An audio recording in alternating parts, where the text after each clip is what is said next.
Good evening. It is 5 p.m. and I will call the Public Safety Committee and Committee of the Whole to order. I'm Rob Watton, the Chair of Public Safety, and we will call roll. And I believe we have everyone current present. So Councilmember Cotton. Present. I'm here. And online, we have Councilmember Christensen joining us. Hello. Good evening. And also in attendance, there you are. Also in attendance, we have Clerk Dean. We have Mayor Ross, City Administrator Chambliss, and City Attorney Burke. And with that, we'll move to the agenda approval.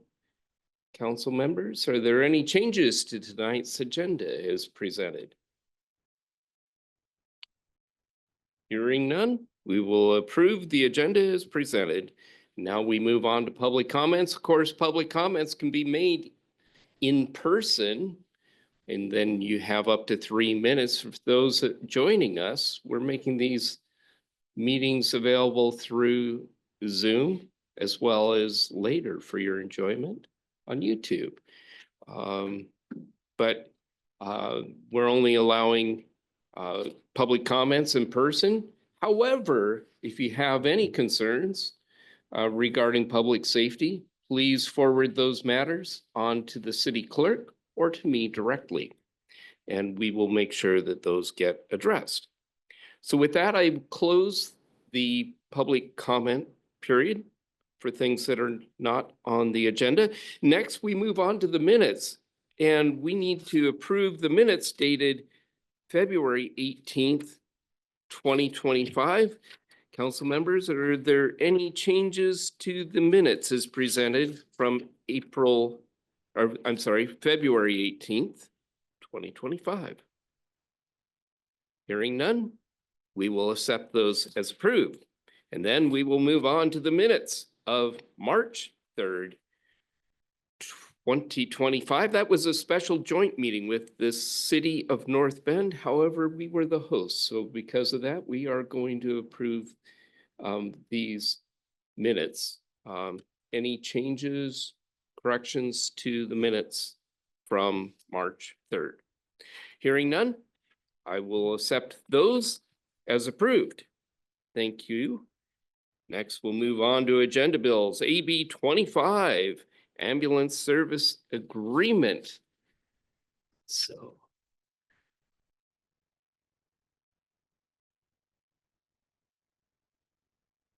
Deputy Chief Brown. Good evening. Sir. All right. Good evening to all. Tonight, I'm here to present to you the Agenda Bill 25042, Agreement for Ambulance Services. To start off, just a little bit of history with the ambulance services that are provided to the city of Snoqualmie. Obviously, the City of Snoqualmie Fire Department provides primary ambulance response for any emergencies within the city limits and outside as well. But to help supplement that response effort, we also were in agreement with AMR, which is an private ambulance service that serviced the entire zone for approximately 10 years. After 10 years of service or contract service through AMR as a second or backup ambulance provider, King County Fire Chiefs Group met last year and decided that they were going to put that out for request for proposal, and they selected TriMed as the new ambulance service provider for that contract. Some of the things with the contract that I think are pertinent to focus in on, penalties. So because we're so far out, we're at the last chain, if you will, or last link of the chain of services. There's no penalties involved in the contract. So there is response requirements. That is a big thing for us, obviously. We want timely response and an appropriate response based off of this contract. And I believe that we are getting that through TriMed. Another big piece is that it doesn't change the transport numbers for us. We're still going to provide transport. It doesn't affect what we do or how we do it. There's going to be times where we're transporting a patient and we're going to need TriMed to respond to an additional aid call or emergency medical situation within the city limits. And that's where TriMed steps in and helps augment or supplement that response effort. That's a big piece of what they're going to be doing. It also provides better coverage. Again, if we're transporting or we're on another call, structural emergency with the engine, that obviously leaves the aid car in the station. So TriMed, again, would be called. And I can say that through the AMR numbers that it's a minimal amount. It's not a large amount where we're going to be expecting to see TriMed come into the city often and frequently. But in those rare instances where we do need additional support, that is where TriMed will step in. One big caveat with all of this is that it comes at no cost to the city. There's no cost whatsoever in additional funds going towards TriMed. They obtain all their funds through their ambulance services and transporting. So no cost to us. And there's no administrative time involved either. Falls City's department stepped in as the lead agency that will oversee this contract and oversee the finance piece of it. And so that frees us up to just be able to do our job on a day-to-day basis. And Fall City does have a meeting with them monthly to go over the numbers and everything. So again, that piece falls into their lane. Other than that, I think, other than just switching it from AMR to TriMed, that's the biggest difference here. We're still going to get the same coverage, the same response effort, the same high quality emergency medical technicians that we expect and that we have within the city ourselves. So other than that, I will open it up to the floor for any questions that I might be able to answer. Councilmember Cotton. Yeah, thank you very much, Chief. I did notice in the contract, as you had already mentioned, that Fall City being the lead agency, will get the response statistics monthly. Will they automatically send that to Snoqualmie so you can, review, or if there's certain cases where there's a delay in the response? Because while you said there's no penalties, I believe that if their response time is delayed, that there is actually a penalty. There is penalties incurred with that. There is in the language. So 25 minutes is their response time that they're required to be here by. There also talks about within the 90th percentile as well that all those fees are waived if they're within that 90th percentile. So while there is some fees that could be associated with delayed responses, we haven't incurred any thus far as that 25-minute response time. And then to go back to your original question about Fall City providing reports, they don't currently. That is something that I could request and ask Chief Pat Ledoux to provide for us if we'd like. Or I think at this point it's at request. He doesn't send those out on a monthly basis. It would be at request at this point.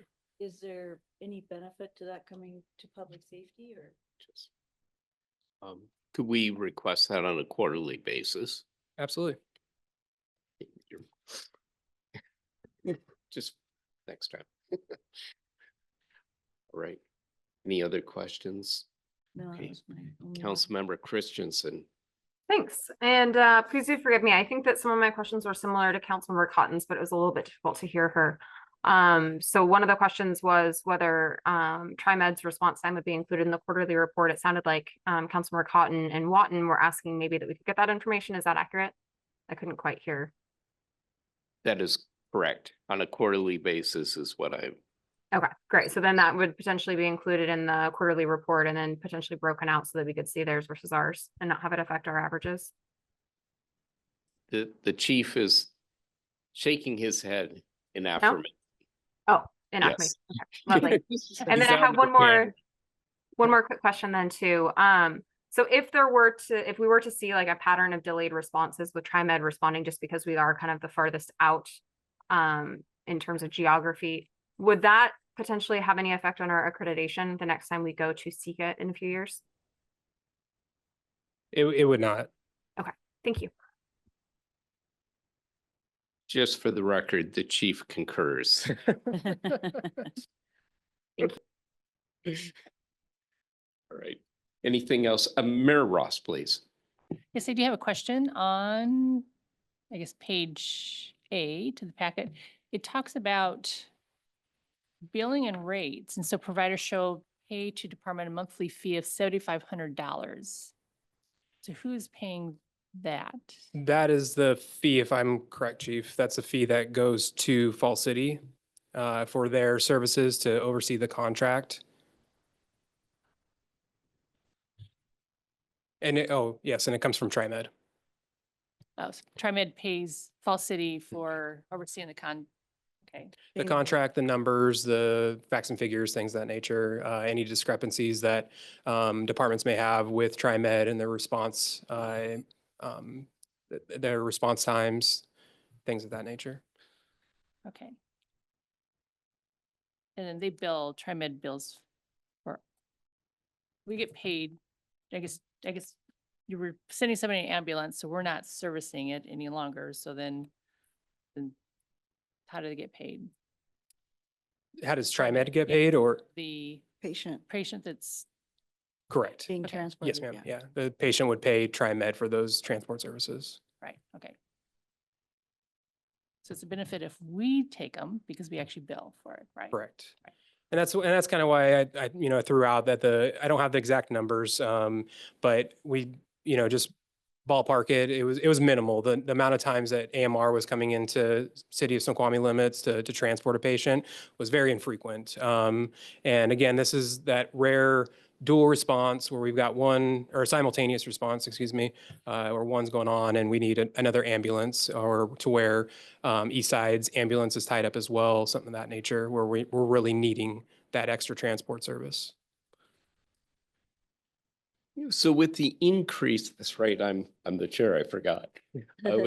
With the increase in our staffing, we'll probably be less reliant on TriMed unless there is a large accident, for instance, or a large response. Yeah, that's correct. I mean, just in recent weeks, we've seen what that increased staffing can do and leaving response vehicles in service and breaking our cross-staffing methodology of having, both the aid car and engine staffed with career staff or volunteers. We saw it today. There's so many examples within the past couple of weeks where that increase in staffing has come to fruition and our hopes of providing, a better response and, an overall greater, greater response method, if you will, to the citizens.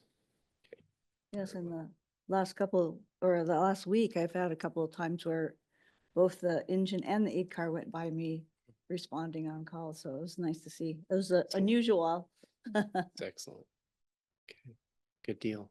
Yes, and I did notice today that it was a busy day over in North Bend for Snoqualmie, so thank you very much. Taxpayers are getting their money's worth. Yes, sir. Right. Anything else? All right. All right. Thank you. Thank you, Chief Brown. Thank you. Thank you for your time. Anything consent agenda? Are you good with consent? Councilmember Christensen, consent? I'm agree Or, with that. you're good with consent? Okay. All right. Consent it will be. Thank you very much. Well done. All right, we'll move on to AB 25-043, the renewal of the Sunnyside Jail interlocal agreement.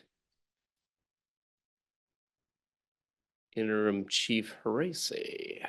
Good evening. Good evening. So today I'm asking to renew the contract with Sunnyside Jail Services. Those services were started in October of 2023. And we have an automatic renewal. However, there was an increase in the expenses that were budgeted for when we went through the budget process last year. Those increases, so I'll kind of back up. Of 2024, we were paying $60 for a non-guaranteed bed with no booking fee. And in 2025, those fees are going to $68.99 with no booking fee.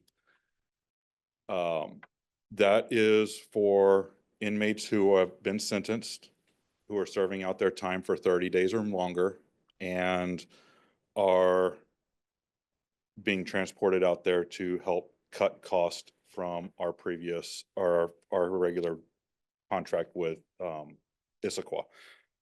As an example, Issaquah, our daily rates, as we discussed last year, have gone up to $150 a day. With King County, we're at $273.39 a day. And with SCORE, $204.97 a day. So it's a considerable savings, especially on the long term, when we're looking at those commits that are 30 days or longer. So they sent a renewal over to both cities, and this is just the formalization of that process to continue what we have already started and have already budgeted for. Okay, excellent.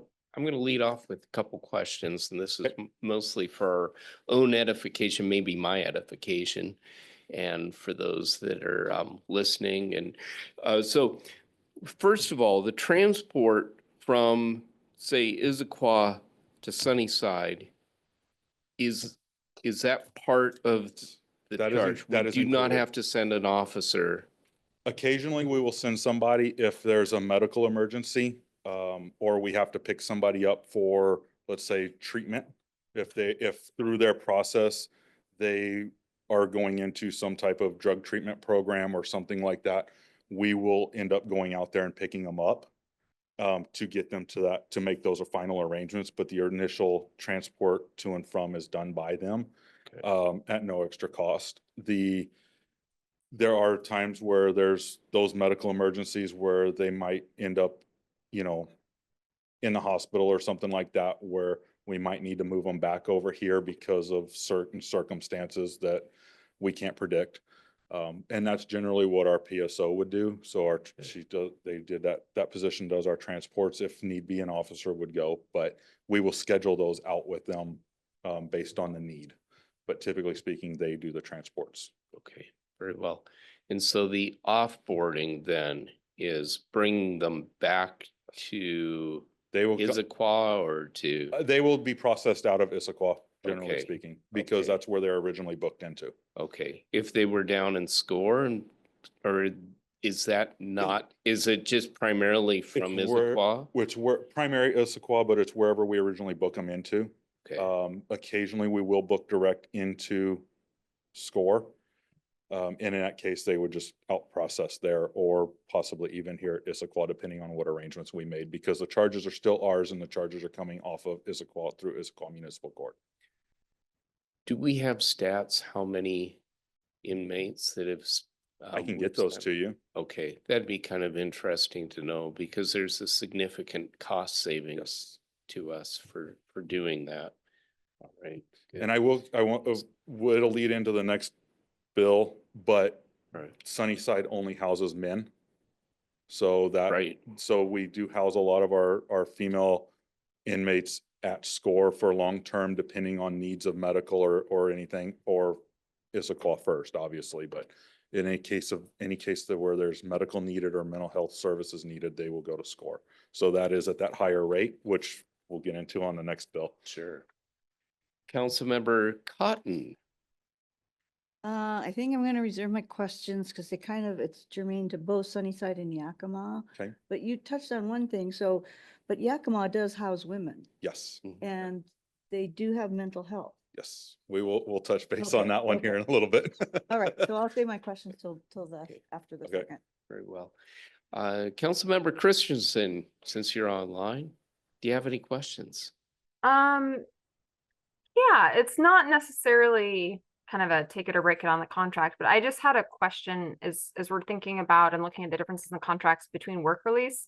I noted that Sunnyside didn't have any kind of a work release program, but it looked like Yakima did. And I was just wondering, is it typical? Because obviously the city uses folks who are coming out to do work and gain skills and things like that.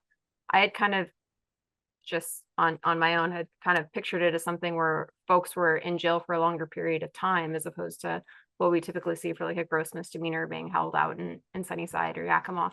And so I was just wondering whether it's standard to have programs there as well, or whether it's just for when folks are going to be incarcerated for a longer period of time. And So it's right now, not a we're just question you have to answer today. well, right now, we're just focused on the long term. Our court does not do work release programs for us. We haven't gotten into that realm of things just yet. So right now, we're focused on just trying to, be a little more fiscally responsible with the long-term commits and kind of lower those costs since all of our jail services are going up across the board.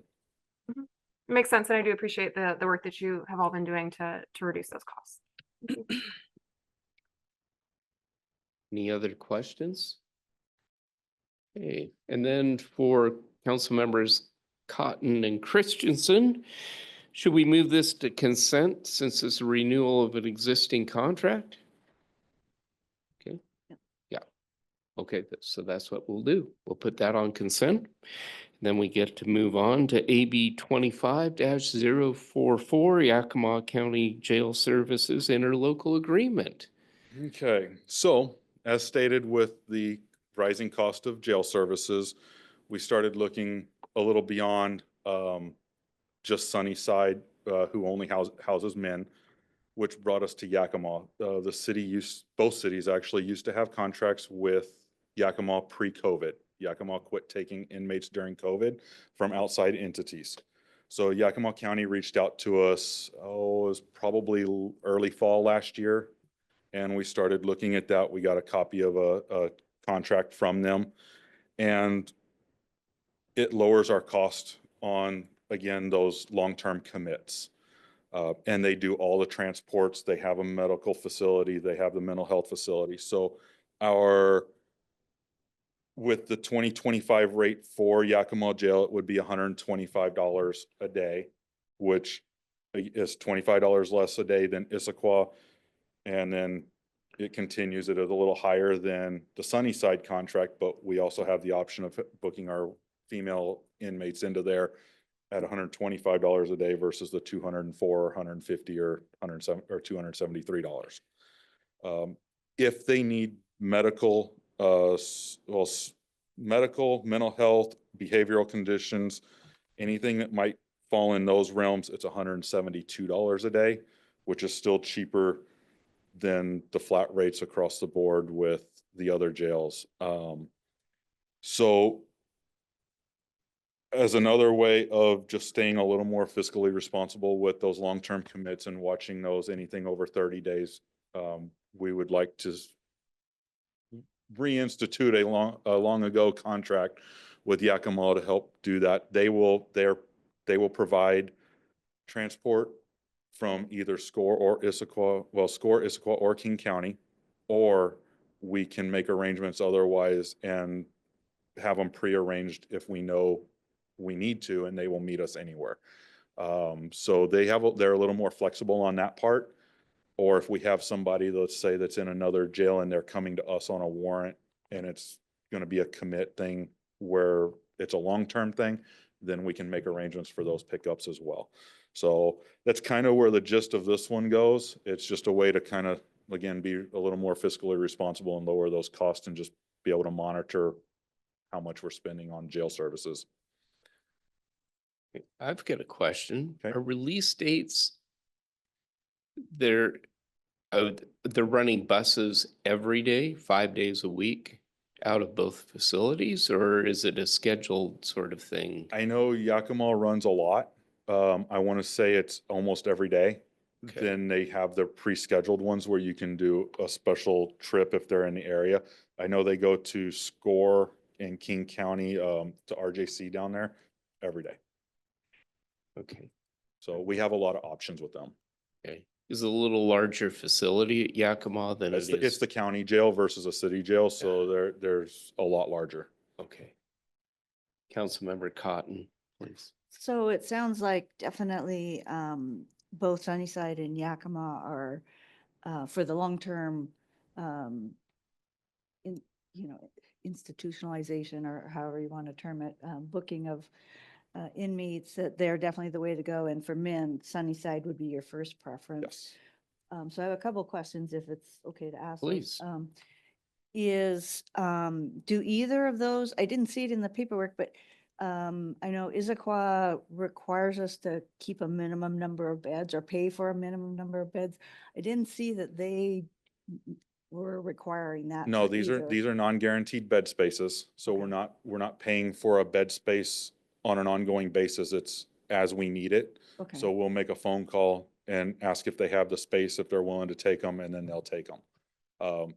Building because it's not guaranteed, having a pool of jails to pick from in these cases is the best way to go. I'm waiting on Grant County to finish their jail. They're doing a big construction on a brand new jail.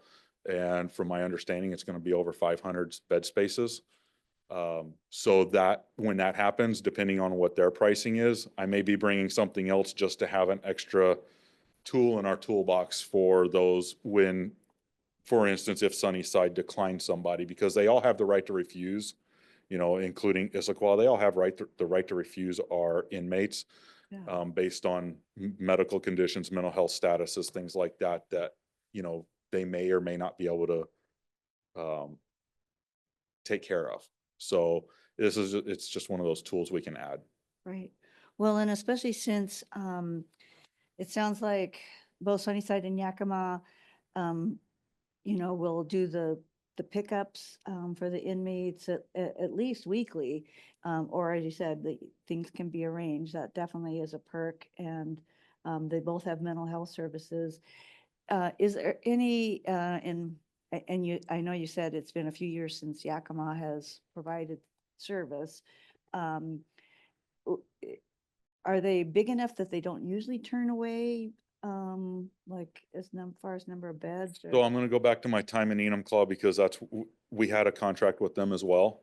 They generally don't decline, just because they have the space. I mean, Yakima is one of the busier counties for bed space, but in my time in Enumclaw, we never really had anybody declined. Okay. Unless it was for some medical issue that they just were like, no, we're not taking that person. And is Sunnyside really pretty limited on their bed space? We have, as to my knowledge, since I've been here, we haven't had anybody declined by Sunnyside. Is there such a, big difference in cost that's in a good way? Right. Yeah, so, no, that's great. Thank you. Also keep in mind that SCORE only has, I believe, 50 beds. Yeah, of they're limited on unpaid. bed space and we get declined from SCORE on mental health all the time. You have to have a guaranteed bed space with them and pay their premium rate for that space. And that's something most cities don't do with them unless it's one of their big five or somebody that's contracted with them for those spaces. Because they only have capacity They're to limited. handle so many, and not having dedicated beds there Yes. puts us at a little disadvantage there. And a lot of that has to do with their staffing levels and things like that. They don't even have all their wings open for that jail. And so that's one of the reasons that you'll see more people turned away from in those instances. Excuse me, one more question. Please. Would you say then that Yakima will be your Snoqualmie's first choice for female inmates over SCORE For long-term for commits, yes. long-term? Yeah, okay, good. If it's just if it's somebody that we just arrested and they haven't been sentenced and they need that care, they will go to SCORE because we can easily transport them back and forth to court.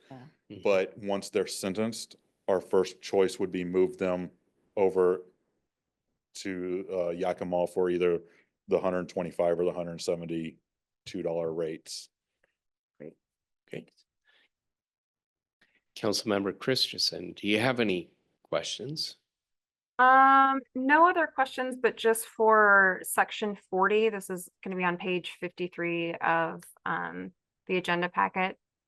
For notices, it's got a blank spot for who they're supposed to notify and send demands in writing to for the city of Snoqualmie. So just a quick note to make sure that that gets filled in before it goes out to council. or We are out in filling, general. we are gonna have that filled in. There was one section that they did after we signed, I believe it was. And then we're also working with, I'm working with IT for notification processes that before we get to council next week. Thank you. Excellent. Anything else? I'm going to recommend that this go to our regular agenda item unless there's objection and you want to put it on the consent agenda. I mean, we've had this ILA before, but since it has been lapsed for a few years, perhaps having everybody have the opportunity to review it.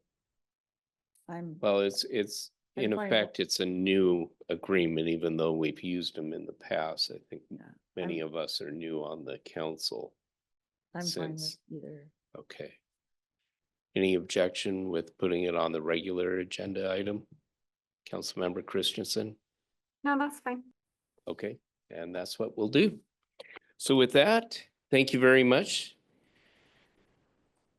Chief Horace. Anything else to come for the good of the order this evening? Hearing none, I'll call for the adjournment. Any objection to adjourning? Hearing none, we will stand adjourned at 5:31 PM.